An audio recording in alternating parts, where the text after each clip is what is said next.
모세가 바로를 떠나 나와서 여호와께 간구하니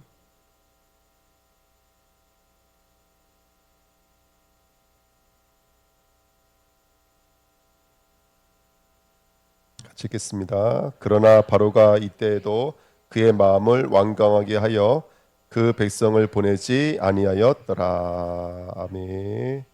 예, 네 번째 재앙 파리떼입니다. 추운 날씨에 수협에 나오시라 너무 고생 많으셨고 또 오시니까 너무 힘이 나고 오늘 최고의 축복된 예배 되시기를 예수님의 이름으로 부탁드립니다. 예, 파리떼인데요. 자, 오늘 파리떼에 대해서 좀 공부를 해야 될 것 같습니다. 예, 파리떼라는 말이 아로브라는 단어로 적혀져 있는데요. 이게 우리 성경에는 파리떼라고 되어 있지만 원문에는 이 아로브라는 단어에는 파리라는 단어가 없습니다. 그냥 이게 어리석은 단어라면 혼합하다, 섞여 있다라는 단어에서 와서 날개라는 단어가 합쳐져서 이런 뜻이 됩니다. 어떤 뜻이 되냐면 섞인 무리떼 또는 잡다한 해충 또는 이게 더 정확한 것 같아요. 모든 종류의 날아다니는 해충, 이게 맞는 것 같아요. 그러니까 여기에는 두 가지 뜻이 있는데요. 섞여 있다, 혼합되어 있다는 뜻과 날개를 가지고 있는 거, 요 두 가지가 합쳐져 있어서 날개는 나는데 많은 때, 섞여 있는 때, 여러 가지 아주 섞여 있어서 뭐 우리를 해를 주고 전염병을 옮기는 이런 해충들, 이런 식으로 적혀 있습니다. 오늘 이 말씀이 우리에게는 어떤 중요한 내용과 의미가 될지 한번 찾아봤으면 좋겠습니다. 이 말씀을 이해하려면 저는 요 말이 참 적용하기가 좋을 것 같아요. 바알세불 아시죠? 바알세불은 어디서 나오죠? 마태복음 12장에 나옵니다. 그러면 바알세불이라고 있습니다. 바알세불. 이 단어는 어디서 나오신지 혹시 아시나요? 열왕기하 1장에 나옵니다. 1장. 아하시아 왕인가요? 아하시아 왕이 다락 난간에서 넘어져서 침대에 누워 있어요. 그러면서 자기가 병이 날지 안 날지를 누구에게 물어보냐면 바알세붑이라는 귀신에게 물어봅니다. 근데 똑같은 단어입니다. 원래는 단지 히브리어 발음이고 이건 헬라어 발음이니까 여기는 바알제붑, 여기는 바알세붑 이렇게 세불 이렇게 발음하는 것뿐인데요. 여러분 혹시 바알의 뜻이 뭔지 아시나요? 바알은 굉장히 좋은 뜻이에요. 아버지 또는 하나님, 남편, 주인, 왕 이런 뜻입니다. 아주 너무 좋은 뜻이에요. 그러면 세불은 무슨 뜻이냐면 이 세불이라는 말이 바로 날개로 날다 이런 뜻입니다. 날개로 날다. 그러면 이 날개로 날다는 뜻이 뭐냐면 이런 뜻이에요. 왕이 날다라는 뜻은 뭘까요? 왕이 날다. 그 왕이 통치가 편만하게 완전하게 잘 이루어졌다는 뜻이겠죠. 그러니까 이런 뜻이 되면 돼요. 우리 하정이가 날개를 달다. 이건 무슨 뜻일까요? 우리 하정이의 미래가 우리 하정이의 학업에 완전히 지금 너무너무 잘 되고 있다. 우리 하정이가 학업도 잘하고 있고 정말로 전문성을 가지고 지금 너무너무 잘 크고 있다. 이게 날개를 단다는 뜻이잖아요. 이 말과 똑같습니다. 그래서 바알과 세브리의 말을 합치면 왕이 날개를 달다. 아버지가 날개를 달다. 아버지가 날개 단다는 뜻은 아버지의 뜻대로 아버지의 사랑과 아버지의 어떤 권위가 가정에 온전히 이루어져 있다. 또 주인이 날개를 단다 그러면 당연히 주인은 종들에게 뭔가를 시키는 거잖아요. 그럼 주인의 뜻이 온전히 이루어지고 있다. 이게 바로 바알세불이에요. 바알세불. 그런데 왜 이스라엘은 바알세불을 뭐라고 불렀냐면 이렇게 불렀어요. 파리 왕. 그 왕이란 단어와 날개라는 단어를 합쳐서 파리. 그러니까 원래는 이 날개가 파리는 아닌데 파리 왕, 날개의 왕 이렇게 비꼬듯이 한 거예요. 왜냐하면 바알세불이라는 단어가 이교도 이방인들이 섬기는 우상 숭배의 신의 이름이기 때문에 귀신의 이름이기 때문에 파리의 왕 이렇게 불렀던 거예요. 그런데 원래의 뜻은 좋은 뜻이다 나쁜 뜻이다. 되게 좋은 뜻이다. 바알세불이라는 말은 굉장히 좋은 뜻이다. 예. 근데 그것을 잘못 이해하고 있는 것이다. 이 말을 드립니다. 자, 그러면 지금까지 쭉 말씀드린 이유는 뭐냐면 한번 우리가 첫 번째, 두 번째, 세 번째, 네 번째 재앙을 한번 잠깐만 뒤돌아보시자고요. 첫 번째 피재앙은 어디서 일어났습니까? 나일강에서 일어났습니다. 두 번째 개구리 재앙도 나일강에서 일어났습니다. 나일강이 범람했다가 물이 빠질 때 그 개구리가 기어다니잖아요. 그렇죠? 그걸 보면서 이 개구리가 분명히 나일강에서 나왔다. 근데 이 개구리는 나일강을 헤엄치지는 못하고 기어다니는 존재다. 그래서 여기 보니까 밖으로 떡반죽에 기어오르고라는 단어가 있죠. 기어다니는 존재고 세 번째는 그냥 이 재앙 하시면 안 돼요. 꼭 앞에 고단을 붙이셔야 돼요. 뭐라고 그랬냐면 띠끄레이예요. 띠끄레이. 띠끌은 흙이잖아요, 여러분들. 이가 어디서 나왔어요? 흙에서 나왔어요. 근데 공교롭게도 누구의 피를 빨아먹어요? 사람과 가축의 피를 빨아먹어요. 그 사람과 가축은 땅에 머물러 있는 사람을 말하는 거예요. 흙에 머물러 있는 사람의 피를 빨아먹는 거예요. 자, 그럼 제가 계속 창세기 얘기를 했던 거예요. 그리고 오늘 재앙은 날개예요. 날개. 새는 어디에 있죠? 새는 공중에 있습니다. 자, 그럼 지금 이 재앙들이 대부분 뭐와 짝을 이루고 있다는 것을 우리가 대충 눈치가 채겠죠. 이 재앙이든 개구리 재앙이든 그 다음에 오늘의 이 파리 재앙이든 다 영역이 있죠. 물 또는 공중, 땅이라고 하는 영역이 있다는 것을 우리가 엿볼 수가 있는 것이 바로 이 이야기입니다. 이 이야기를 통해서 하나님은 우리에게 어떤 말씀을 주기 원하실까요? 아담과 동일한 메시지일 것 같아요. 아담에게도 어떤 메시지 주셨죠? 전복하고 다스리라. 네. 그러면 뭘 전복하고 다스립니까? 혹시 이거 마이크 어린지 혹시 아시나요? 네, 저 주시겠어요?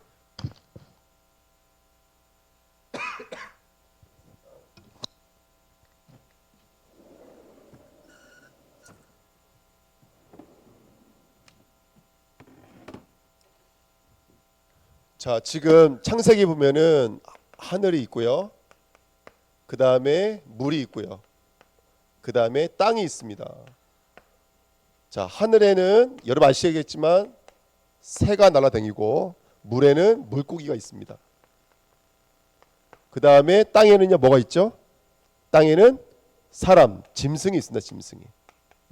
근데 오늘 재앙도 여기랑 많이 닮아져 있는 것 같아요. 첫 번째 물속에서 나온 개구리 재앙, 그 다음에 땅에서 나온 이 재앙, 그 다음에 오늘 세 번째가 뭐냐면 바로 하늘을 허다하게 덮고 있는, 날고 있는, 공중을 날고 있는 파리 재앙입니다. 예. 자, 지금 자세히 보시면 마찬가지인 것 같아요. 하나님께서는 우리에게 우주 만물을 만들어 놓으시고 그 우주 만물을 전복하고 다스려라 이렇게 말씀해 주셨어요. 그러면 물고기의 전복은 뭘까요, 여러분들? 물고기의 전복은 물을 의지해서 다산 많이 낳는 거예요. 알을 많이 낳는 거예요. 새의 전복은 뭘까요? 새의 전복. 새는 그 날개를 가지고 공중을 날아다녀야 돼요. 왜냐하면 언제든지 잡혀먹을 수가 있으니까. 그러니까 마태복음 6장 말씀을 빌려서 말하자면 늘 염려하고 걱정하는 존재예요. 그래서 늘 공중을 날아다니는 존재예요. 그 다음에 땅의 짐승은 베헤마, 땅만 바라보고 간다니까요. 땅을 의지하는 거예요. 근데 열심히 땅을 의지했는데 뭐밖에 안 나와요? 창세기 3장 19절에 가시덩굴과 엉겅퀴밖에 안 나와요. 이거는 지금 그래서 여러분 성경은 이거 말하고 싶은 거예요. 전복하고 다스리라는 말은 뭐냐면 너희는 하늘과 물과 땅을 의지할 자가 아니다. 아멘. 너희가 만약에 하늘과 물과 땅을 의지하면 뭐가 되는 거예요? 여기 있는 새와 물고기와 짐승은 우리가 알고 있는 저 바깥에 있는 동물들을 말하고 있는 것이 아니라 다 우리 인간을 말하고 있는 거잖아요. 그렇죠? 그렇게 물고기처럼 알을 많이 낳아야 돼요. 다산, 이 바알신이 다산신이거든요. 그러니까 그렇게 물고기를 많이 낳아야 되고 이 땅을 의지해서 많이 벌어야 되고 많이 먹어야 되고 많이 입어야 되는 게 바로 새와 물고기와 짐승이 상징하고 있는 인간의 형체인 거예요. 근데 우리는 아시겠지만 우리는 누구 형상입니까, 여러분들? 우리는 하나님의 형상인 거예요. 그래서 하나님의 형상, 하나님의 모양을 가진 자들인 거예요. 그러니까 우리는 여러분 겉으로 봤을 때는 먹어야 될 것 같고 땅을 의지해야 될 것 같고 바다와 하늘을 의지해야 될 것 같지만 그런데 그렇지가 않고 우리는 누구를 의지해야 된다는 것이죠? 하나님을 의지해야 된다. 이게 바로 오늘 이 피재앙을 통해서 우리에게 주시는 메시지예요. 메시지. 그래서 벌써 이제 1번이 지났는데요. 자, 그래서 2번에 보시면 자, 고센 땅은 그렇게 구별된 땅이에요. 고센 땅은 지금 파리 재앙이 없었어요.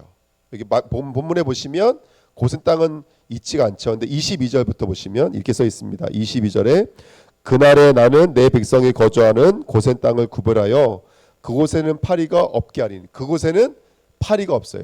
날아다니는 해충들이 없어요. 이로 말미암아 이 땅에서 내가 여호와인 줄을 내가 알게 될 것이라. 내가 내 백성과 내 백성 사이를 뭐 한다고요? 구별하리니. 너의 백성과 내 백성 사이를 구별한다는 거예요. 뭔가 똑같은 사람인 것 같지만 너와 너의 백성들과 우리 백성은 뭔가 나뉘어져 있다는 거예요. 네. 구별하는 내일 이 표징이 있으리라 하셨다 하라 하시고 여호와께서 그와 같이 하시니 무수한 파리가 바로의 궁과 그의 신하의 집과 애굽 온 땅에 이르니 파리로 말미암아 그 땅이 뭐했다고요? 황폐하였더라. 이게 써 있습니다. 그래서 여러분 보십시오. 오늘 이 날개에 대한 얘기인데 성경에는요, 이 날개에 대한 이야기가 굉장히 많이 나옵니다. 날개에 대한 이야기. 어디서 첫 번째 나오신지 혹시 아시나요? 날개. 창세기 1장 2절에 보시면 흑암온돈 공호 가운데 있었을 때 하나님의 영이 뭐라고 그랬어요? 수면 위를 운행한다는 말이 뭐라고 그랬죠? 운행. 라하프라는 말이 뭐라고 그랬죠? 닭이 알을 품고 있는 것. 이게 날개를 품고 있는 것. 요 똑같은 말을 출애굽기 19장에 가서 뭐라고 말해요? 내가 너희를 독수리 날개로 업어서 너희를 이끌어왔다 이렇게 말하죠. 민수기에도 나오고 똑같은 말이 두 번 나옵니다. 독수리 날개로. 그러니까 날개는 저와 여러분들을 뭐 하는 거예요? 품는 거예요. 품는 거. 하정아, 닭이 새끼를 낳니 알을 낳니? 알을 낳아? 알을 낳아? 맞아, 알 낳는 거 맞아. 목사님 장난치려고 그랬던 거야. 자, 그래서 꼭 구원이 이와도 같아요. 저와 여러분들이 잉태됐잖아요. 예수로 말미암아 이 땅에 나왔어요. 근데 꼭 우리의 모습이 뭐와 같냐면 아직 이 땅에 살고 있는 우리 모습이 뭐와 같아요? 알과 같아요. 알은 좀 좋은 뜻일까요? 나쁜 뜻일까요? 알은 부정형이에요. 그러니까 여러분 저와 여러분들은 아직 난 게 아니에요. 사실은 낳지만 난 게 아니에요. 뭐가 필요할까요? 끝까지 우리를 품어줘야 돼요. 누군가 날개로 우리를 품어서 어떻게 해야 돼요? 거기서 우리를 끄집어내야 돼요. 예, 물론 우리는 하나님의 완전하신 구원의 시간표 안에서는 이미 구원받은 하나님의 자녀가 맞아요. 하지만 천국 가는 그날까지 여기 뭐라고 했어요? 사흘길쯤. 그 백성과 우리 백성을 구분시키는 하나님의 방식이 뭐예요? 첫 번째 재앙, 두 번째 재앙, 세 번째 재앙 똑같아요. 사흘기쯤 광야로 나가서 뭐 한다고요? 희생제사 드립니다. 이게 우리예요, 우리. 이게 우리의 정체성인 거예요. 그러니까 지금 하나님은 저와 여러분들을 이 날개라는 말씀을 가지고 성경 전체를 들어보면은 이 날개라는 말씀을 통해서 우리는 지금 어떤 일들이 일어나는 존재인지를 우린 배우고 훈련하는 존재인 줄 믿습니다. 룻기서에 나오죠. 룻기서 3장 9절에도 여기 라프라는 단어가 똑같이 나와요. 어떻게 이루어지냐면 룻이라는 여자가 누구의 이불 속으로 들어가요? 당신의 겉옷으로 누굴 덮으소서, 나를 덮으소서라는 단어가 라프예요. 나를 당신의 날개로 품으소예요. 그 옷은 뭐가 되는 거냐면 날개가 되는 거예요. 보아스의 옷이 날개가 되는 거예요. 그래서 이 날개 이야기를 가장 잘 알 수 있는 이야기가 어디서 나오냐면 이사야서 6장 1절부터 3절에 나와요. 이 여호수아서 1장 이사야서 6장 1절에 보면요 누가 나오냐면 스랍이 나와요. 스랍. 혹시 스랍이 뭔지 아십니까? 천사예요. 천사 단들 중에서 계급이 높은 천사가 스랍인데 이 천사가 어떻게 날고 있죠? 천사가요. 거기 이사야서 6장에 읽어보면은 날개가 6개예요. 그래 천사라는 형태가 이렇게 있다면 가운데 천사라는 형태가 있다면 날개가 6개예요. 이렇게 돼 있어요. 그리고 2절에 보면은 그런데 그 날개가 천사가 날고 있을 그때 하나님의 형체가 나타나요. 하나님의 형상이 나타나는데 어떻게 된다면 하나님의 뭐가? 옷자락이 어디에 가득했다고 성경에 써 있어요? 그렇죠. 성전 안에 가득했다라고 성경에 써 있어요. 요게 바로 저와 여러분들을 이사야뿐만이 아니라 우리를 구원해내는 하나님의 방식인 거예요. 근데 재밌는 건 뭐냐면요. 제가 그림을 잘못 그렸어요. 원래 밑에 있는 날개는요. 뭘 가리고 있어요? 예? 밑에 있는 날개는 발을 가리고 있고요. 위에 있는 날개는 뭘 가리고 있어요? 얼굴을 가리고 있어요. 여러분 이해하시길 예수님으로 축복드립니다. 아멘. 예. 여러분 얼굴을 가린다는 것은 뭘까요? 발을 가린다는 것은 뭘까요? 발을 가린다는 것은 발은요 하나님도 이렇게 말씀하셨어요. 이사야서 66장에 보면은 발은 발등상, 땅은 나의 발등상이라고 그랬죠. 그렇죠? 땅은 하나님의 발등상이라고 그랬어요. 예. 근데 발을 가리고 있다는 얘기는 뭐냐면 이 땅을 이 발이 어디에 닿지 않게 하겠다? 땅에 닿지 않겠다. 이게 무슨 말일까요? 예? 너가 다시는 이사야 너는 다시는 땅에 발이 닿지 않게 하겠다 이 말이에요. 이게 무슨 말이냐고요, 이게. 예? 너는 다시 말하면 땅을 의지하는 자로 만들지 않겠다는 뜻이에요. 이해되시죠? 그 두 날개로 이걸 가리고 있다는 뜻인 것은 너는 그 땅을 의지하는 선지자는 아니야. 얼굴을 가리고 있다는 얘기 뭘까요? 얼굴요. 얼굴 판이면 뭔가 나타나는 자리잖아요. 보이는 곳이고 나타나는 곳이에요. 근데 믿음은 바라는 것들의 실상이요 보이지 않는 걸 증거예요. 그래서 뭐라 그랬어요? 믿음이라고 하는 것은 나타나는 것을 보이는 게 아니에요. 나타난 것을 만드신 보이지 않는 것을 보는 것을 믿음이라고 말한다고요. 얼굴을 가리고 있다는 뜻이 뭐냐면 너 이사야 너는 보이는 것으로 살지 않게 만들겠다는 거예요. 보이는 것으로 살지 않고 뭘로 살게 만들겠다? 너를 바로 보이지 않는 현상을 의지하는 자로 만들겠다라는 것이 이 날개가 주고 있는 메시지인 거예요. 6가지 날개가. 그 날개가 온전히 이루어져 있는 상태가 바로 하나님의 옷자락이 성전에 가득하다. 저와 여러분들에게 성전에 가득하다. 그래서 여러분 아시겠지만 이스라엘의 성막 있잖아요. 성막이 뭐 이렇게 천막이 이렇게 있었을 거 아니에요. 이 천막을요 저 위에 동네에서 멀리서 보면은 어떤 모양으로 보이는 줄 아세요? 이 가죽이 꼭 날개가 뭔가를 품고 있는 것처럼 보였다 그래요. 그리고 실제로 이 가죽에다 뭘 새겨 넣었어요, 여러분들? 천사의 날개를 새겨 넣은 거 아세요? 그래서 이 성막 자체가 새가 꼭 알을 품고 있는 듯한 모습인 거예요. 지금 하나님이 누굴 품고 계시는 거예요? 우리를 품고 계시는 거예요.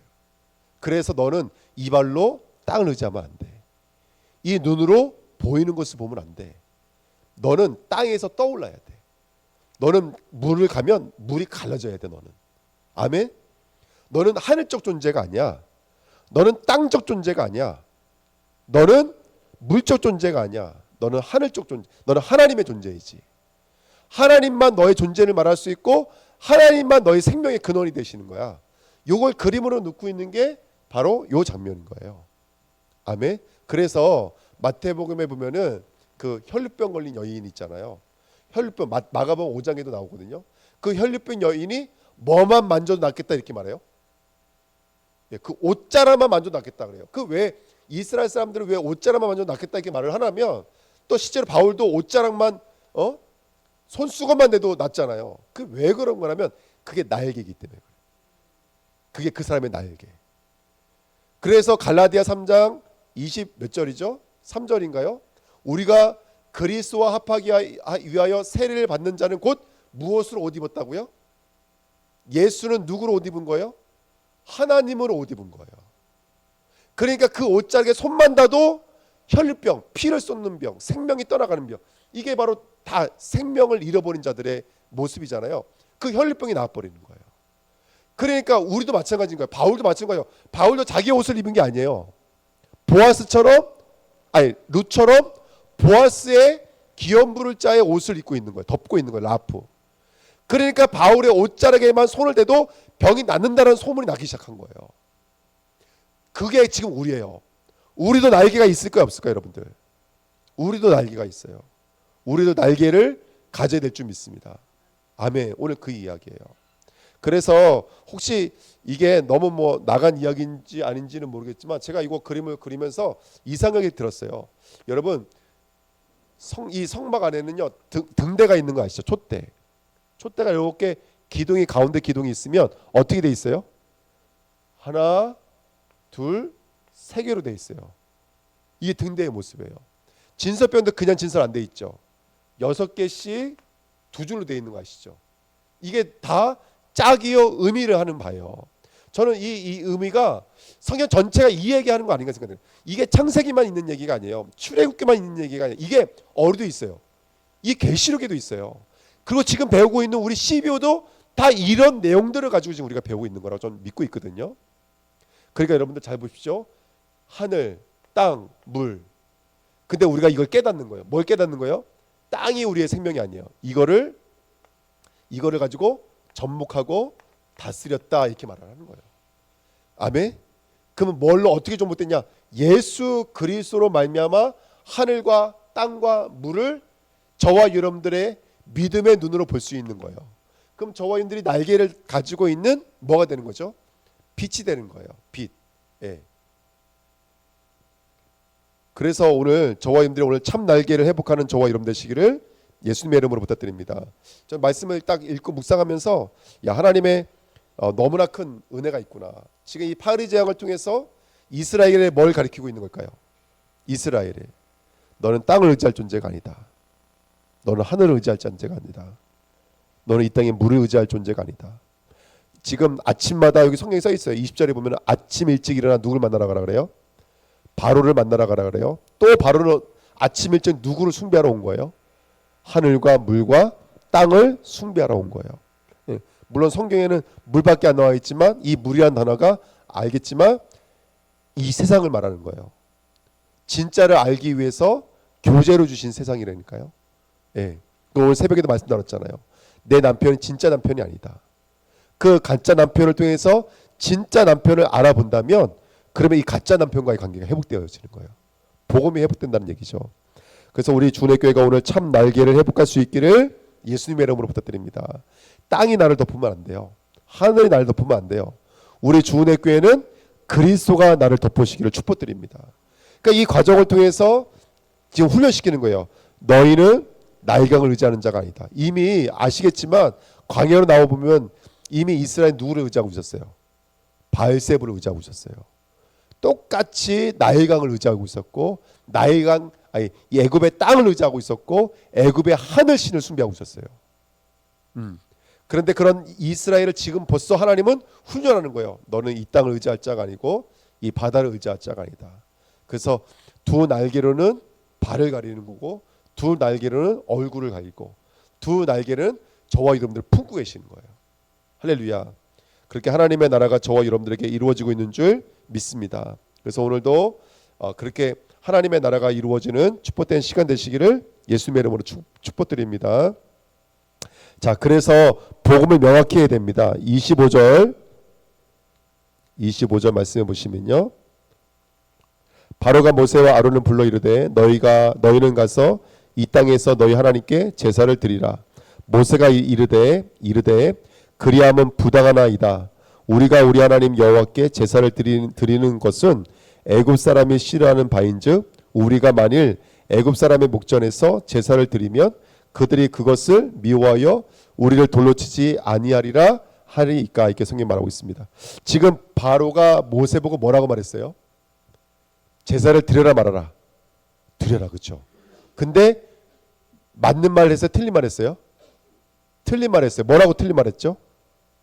예? 나가지는 말고 어디서 제사를 드리라고요? 예. 애굽에서 제사를 드리고요. 근데 하나님은 어떻게 하라 그랬어요? 사흘기쯤 광야로 나갔어요. 이게 이제 하나님의 명령인 거예요. 사흘기쯤. 이전에 말씀드렸습니다. 사흘길은 이 땅의 숫자를 말한다 그랬죠. 그렇죠? 4일, 40일, 400년은 다 같은 내용이잖아요. 그건 광야의 숫자예요.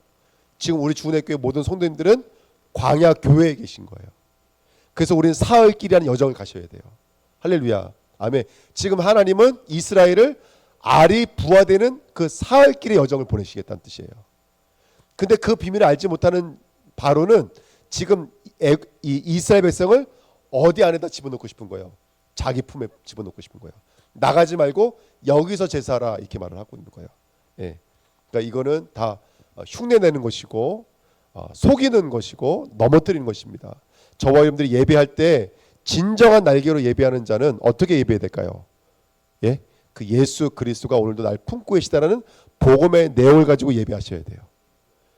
예수가 나를 오늘도 품고 있다라고 하는 오늘 이 예배는 그냥 왔다 가는 시간이 아니야. 하나님이 나를 오늘 품고 계셨던 거야. 나를 정확한 그 온도에 정확한 생명력으로 이끌고 계셨던 시간표였던 거야. 아멘. 그 은혜를 배워가는 저와 여러분 되시기 부탁드립니다. 27절. 그래서 모세가요. 우리가 사흘길쯤 광야로 들어가서 우리 하나님 여호와께 제사를 드리되 우리에게 명하시는 대로 하려 하나이다. 바로가 이르되 내가 너희를 보내리니 너희가 너희 하나님 여호와께 광야에서 제사를 드릴 것이나 너무 멀리 가지는 말라. 그런즉 너희는 나를 위하여 간구하라. 예, 쭉 이렇게 나와 있습니다. 이런 복음을 명확히 하셔야 돼. 할렐루야. 다시 한번요, 요 말씀을 정리하면 성도의 언약은요, 사흘길쯤 들어가서예요. 이것은 하나님이 누구신지를 아는 복음의 여정인 줄 믿습니다. 우리의 정체성이에요. 우린 지금 그 날개 옷을 입고 하나님을 아는 사흘의 여정을 걸어가고 있는 줄 믿습니다. 참고로 오늘 재앙이라는 단어가 계속 나오잖아요. 누군가에게는 재앙이 되고 있고 누군가에게는 뭐가 되고 있죠? 오늘 본문에도 써 있어요. 표징이 되고 있어요. 저와 여러분들은 이걸 통해서 언약을 발견하고 애굽은 재앙이에요. 근데 이 똑같은 단어를 계시록에도 나와 있고 바울도 자주 썼거든요. 바울은 뭐라고 썼냐면 이 재앙을 매질이라고 썼어요. 매질. 자신을 채찍질한다고요. 동족의 위험, 무슨 위험. 다시 말하면 누군가에게는 이 재앙같이 보이는 문제가 하나님께로 더욱더 가까이 나가는 하나님의 인도의 역사가 된 거예요. 그게 사흘길쯤이에요. 성도에게 문제는 문제로 끝나지 않는 줄 믿습니다. 아멘. 오늘 우리 교육자 포럼했거든요. 말씀 포럼했거든요. 아까 전사님이 뭐 정년 주일이라 이렇게 했다가 엄청나게 하나님께서 연단하셨다가 말씀 주셨잖아요. 저는 그게 무슨 내용인지 알고 있어요. 예. 근데 오늘 그 말씀 포럼하는데 제가 너무나 위로가 되는 거예요. 제가 그러면서 오늘 포럼했던 내용이 그거잖아요. 그 가라지 내 안에 원래 내 고백이라고. 밤만 되면 염려하고 걱정하고 괜히 우울해지고 나는 뭐지? 그거 내 일이라고, 내 마음이라고. 같이 우리 포럼하면서 너무나 은혜를 받았거든요. 여러분 지금 우리가 연단과 훈련 속에 있는 것 같지만 이거 하나님의 여정이에요. 믿으시길 축복드립니다. 그러면 이 여정을 통해서 뭐가 발견될까요? 성도의 표징은 2번 성도의 표징은요, 예수 그리스도예요. 우리는 하늘을 의지할 자가 아니에요. 우린 그리스도를 의지할 자인 줄 믿습니다. 우린 땅을 의지할 자가 아니에요. 우린 그리스도를 의지할 자인 줄 믿습니다. 우리를 덮고 있는 것은 하늘이 아니에요. 땅이 아니에요. 물이 아니에요. 우리를 덮고 있는 것은 그리스도의 옷자락인 줄 믿습니다. 그 날개로 덮고 계시는 거예요. 그 천사의 날개, 그리스도의 날개로 우리를 덮고 계시는 줄 믿습니다. 아멘. 그래서 오늘도 여러분, 그래서 성도의 구별, 고센을 구별시키셨잖아요. 분리시켰다고요. 우리는 그 그리스도의 희생 제사, 할렐루야. 이게 우리의 구별이에요. 오늘 이 언약을 딱 붙잡으시고요, 이 옷자락 붙잡으시고 나가시길 축복드립니다. 그래서 이 세 번째 결론입니다. 그래서 우리는 믿음의 날개를 가져야 돼요. 아까 20절에 아침 일찍 바로는 종교 행사하려고 물가로 나왔어요. 하지만 우리의 이 예배의 자리는 종교 행사하려고 나온 자리가 아니에요. 여러분들, 우리의 날개는 어떤 날개죠? 밑에 제가 써놨어요. 우리의 날개는 생명의 날개예요. 우리의 날개는 살아나는 날개예요. 여러분들, 지금 이 시간 지나가는 시간이 아니에요. 우리 모든 여기 나와 있는 모든 사람들에게 하나님은 날개를 품으셔서 우리를 살리시는 이 시간인 줄 믿습니다. 아멘. 현장에 있어도 마찬가지고요. 우리의 산업, 우리의 학업이 생명의 날개인 줄 믿습니다. 그 날개를 덮고 계세요. 존재하는 날개. 오늘 새벽에 말씀 나눴잖아요. 부부가 아이들이 커서 가출하고 나니까요, 허전하고 쓸쓸하고 외로운데 갑자기 그 아이가 너무나 힘이 들어서 집으로 놀러 오니까요, 갑자기 부모가 살아나기 시작하는 거예요. 존재하는 거예요. 예수님 말씀하셨어요. 누가 내 부모입니까? 누가 내 아버지이고 어머니입니까? 존재거든요. 존재. 저와 여러분들 존재의 날개, 그 다음에 관계의 날개, 언약의 날개를 회복하시기를 예수님의 이름으로 축복드립니다. 네, 오늘 새벽에 사이렌이 울려가지고요, 새벽 4시에 1시간이 사이렌이 울리더라니까요. 야, 그래서 오늘 많이 피곤하시고 힘드시고 추우신데도 오늘 승리하신 줄 믿습니다. 주님이 이미 우리 주님께 모든 손님들을 덮고 계시는 줄 믿습니다. 그 옷자락 안에서 오늘도 승리하시기를 축복드립니다. 예, 말씀 붙잡고 우리 1분만 합심으로 기도하겠습니다. 하나님 감사합니다. 주님이 우리들을 붙잡고 계시는 줄 믿습니다. 우리 이 땅을 의지하는 자가 아닙니다.